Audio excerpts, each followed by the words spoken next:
السلام علیکم ورحمۃ اللہ وبرکاتہ۔ میرے عزیز بھائیوں اور بہنوں، مجھے امید ہے آپ سب بعافیت ہوں گے۔ سردی کا موسم چل رہا ہے۔ آپ حضرات بتائیں کیسی سردی چل رہی ہے آپ کے ہاں؟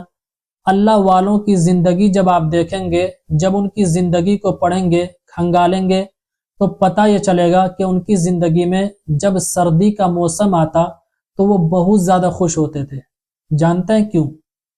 سردی کے موسم میں کچھ عبادات ایسی ہیں جو گرمی کے مقابلے میں بہت ہی کمفرٹ آسانی سے سردی میں آپ کر سکتے ہیں۔ پہلی عبادت ہے سردی کے موسم میں روزہ بہت ہی ایزیلی آسانی سے رکھ سکتے ہیں، کیونکہ سردی کے موسم میں دن بہت چھوٹے ہوتے ہیں، بھوک بھی کچھ زیادہ نہیں لگتی ہے اور پیاس تو لگتی ہی نہیں ہے کیونکہ موسم ہی ٹھنڈا ہوتا ہے۔ بہت سارے اللہ والے ایسے گزرے ہیں جو سردی کے دنوں کا انتظار کرتے تھے، سردی کے موسم میں کثرت سے روزے رکھا کرتے تھے۔ تو پہلی عبادت ہے سردی کے موسم میں روزوں کا رکھنا، بلکہ جو روزوں کی قضا کرنا چاہتے ہیں، جو روزے آپ کے قضا ہو چکے ہیں رمضان کے، یا پھر جو روزے چھوٹ چکے ہیں، تو ان روزوں کو سردی کے موسم میں ان کی قضا آپ کیجئے۔ بہت اچھا موقع ہے، بہت ہی اہم موقع مل جاتا ہے، بلکہ سب سے بیسٹ دن ہے یہ روزہ رکھنے کے اعتبار سے۔ دوسری عبادت ہے، چونکہ سردی کے موسم میں راتیں بہت لمبی ہوتی ہے، تو سردی کی رات میں کھڑے ہو کر اللہ کے سامنے نفل نمازیں پڑھنا۔ تہجد کی نماز سے انکار نہیں ہے، یہ تو ہے ہی موسٹ امپورٹنٹ نماز، اسے تو پڑھے ہی، ضرور پڑھیں، لیکن اس کے علاوہ بھی نفل نماز آپ ضرور پڑھیں، بڑا مزہ آتا ہے۔ آپ کو ان باتوں سے ناراضگی بھی ہو سکتی ہے کہ 5 وقت کا پڑھا نہیں جاتا ہے، یہ کیا کیا بتا رہے ہیں، لگتا ہے آج ہی بزرگ بنا دے گا، تو نو پرابلم، مجھے کوئی ناراضگی نہیں ہے میرے بھائیوں۔ لیکن جو دین سے قربت رکھتے ہیں، دین کے کاموں سے قریب رہتے ہیں، جن کو اللہ سے محبت ہوتی ہے، ان کو یہ باتیں بہت پیاری لگتی ہے، بہت اچھی لگ رہی ہوتی ہے، اور میری ویڈیو بھی تو اکثر وہی لوگ دیکھتے ہیں۔ اور آج کے ٹائم میں تو اور ہی زیادہ آسان ہو گیا ہے، کمرے میں ہیٹر لگا دیں، پورا کمرہ گرم رہے گا اور مزے لے کر عبادتیں کریں۔ اگر شوق ہو جائے اس کا، پھر دیکھیے کتنا مزہ آتا ہے۔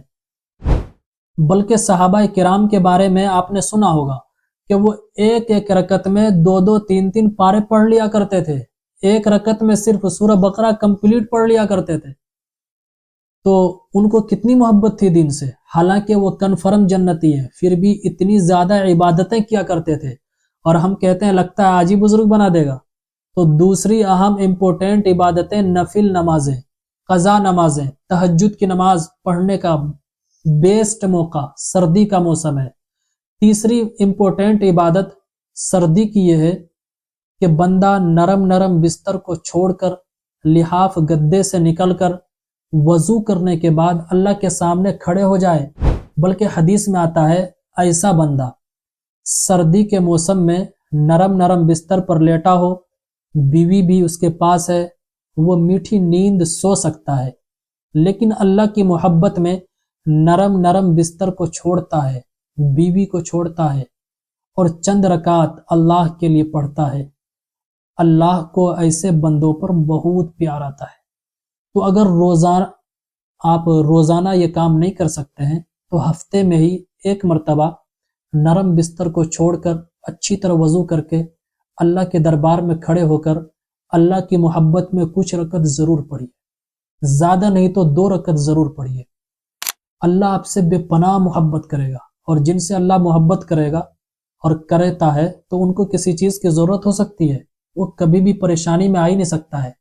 جن سے اللہ محبت کرنے لگے اسے کوئی پرابلم ہی نہیں کریٹ ہو سکتا ہے۔ تو سردی کے موسم میں آپ یہ کام ضرور کریں۔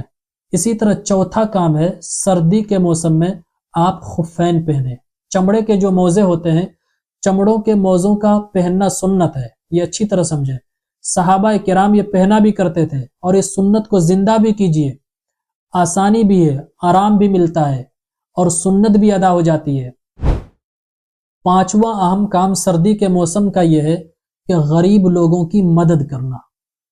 غریب لوگوں کی مدد کیجیے، گرم کپڑے غریبوں تک ضرور پہنچائیں۔ کوئی نیا خرید کر کے آپ نہیں دے سکتے ہیں تو گھر میں جو پرانے ہوتے ہیں